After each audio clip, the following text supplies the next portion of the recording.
welcome back to Big Purple Couch, and joining us here on the couch, we have Maddie from Arts for AIDS. And I know you have a bit of a fan club in the audience here. Let's hear some love Make for some Maddie. noise. Yeah.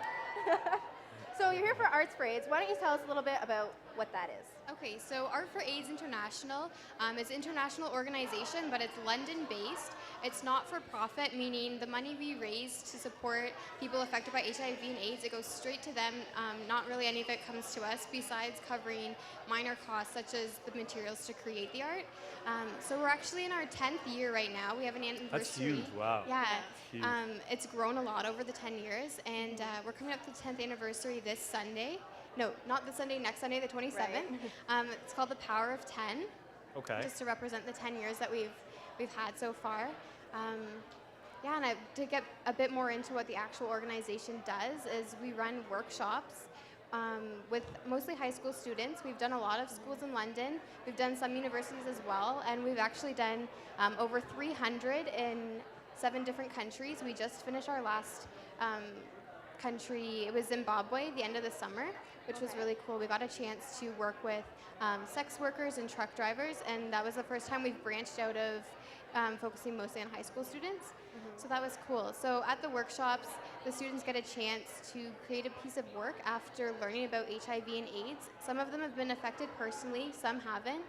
So the artistic component just gives them the opportunity to just display what they've learned from that in an artistic way. So it's cool to look at the pieces and just see like the emotional attachment to it. And then we sell the pieces to raise money for HIV and AIDS, and we support multiple organizations in sub-Saharan Africa. There's mainly 5 that we support. One of them is called Nkoshi's Haven in sub-Saharan Africa. That's where a lot of our money goes. Okay. And every year or so, our executive director, Hendrikus Berwitz, goes to the organizations just to make sure the money's being spent where it's supposed to be. Awesome. Oh. How did you get involved with this incredible organization? Yeah, so I go to King's. I'm in the social justice program. Kings. Yeah.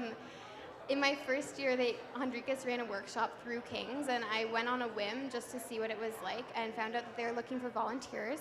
So that's how I got involved. I started volunteering in my first year, and then slowly have become more involved. This past summer, I spent the summer in London working with Art for AIDS and have been asked to be the volunteer coordinator.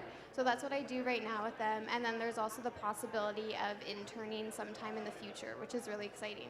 Yeah, that's for sure. And you've been with them so long, like starting in your first year. You said they've grown so much. What changes have you seen in those years that you've been with them? Just the connections we've been making with other organizations. We had the privilege this summer, to be shown at the UN in Rome. We had an exhibit in the UN Rome. I think that was in early fall. So it was connected with the World Food Program. We had an exhibit there, which was really cool. Also, I think it was within the last year, we were at the Apartheid Museum in Johannesburg, which is in South Africa. Okay. So just really cool that we're getting to reach so many different areas of the world. For sure. And for you yourself, have you ever met anyone that's had AIDS or had a personal experience with them? I don't know anyone personally. I have met different people coming through the gallery and through workshops who either know someone or themselves have been affected by it, but I don't really have a personal story connected to it.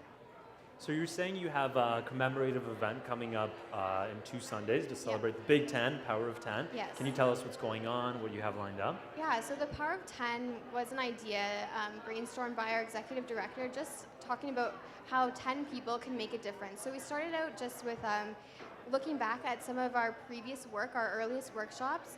We have a lot of prints from those. During that time, we got to create like hundreds of prints of them. We had free printing. Whereas now we do a limited edition, so we do 50 of each print. Yeah, so we decided to pick 10 prints from 2 different schools from our very first workshops and sell them for $10 each. They usually sell for $30 a print. So we started with asking 10 people to get involved and dedicate to buy 10 prints. So 10 prints for $100, and then pass that on to 10 other friends. So we've seen already a lot of people commit to doing the Power of 10 and buying 10 prints, so that's really exciting. Sure, and you guys have World's AIDS Day as well, and obviously that's a big event, especially for Arts for AIDS. So how are you guys going to be involved with that? Yeah, so last year we did an event as well. This year it's on December 1st. Thursday, December 1st is World AIDS Day, and we're having an event. Is that like a UN thing, or is that Canada? It's globally. Globally, Yeah. World AIDS. Yeah. Okay. We have an event. It's potentially going to be at APK. We're still waiting for confirmation, but we're going to have a music night and hoping that a lot of the university students will come out and support that. Awesome. That's a great idea for sure. And you guys, this is a great cause. We always have a lot of people from various charities here on the couch. Helping out. This is a great way to help out and get involved. So be sure to check it out. And thank you so much, Maddie, for coming here on Big Purple Couch. Thanks for being on the couch.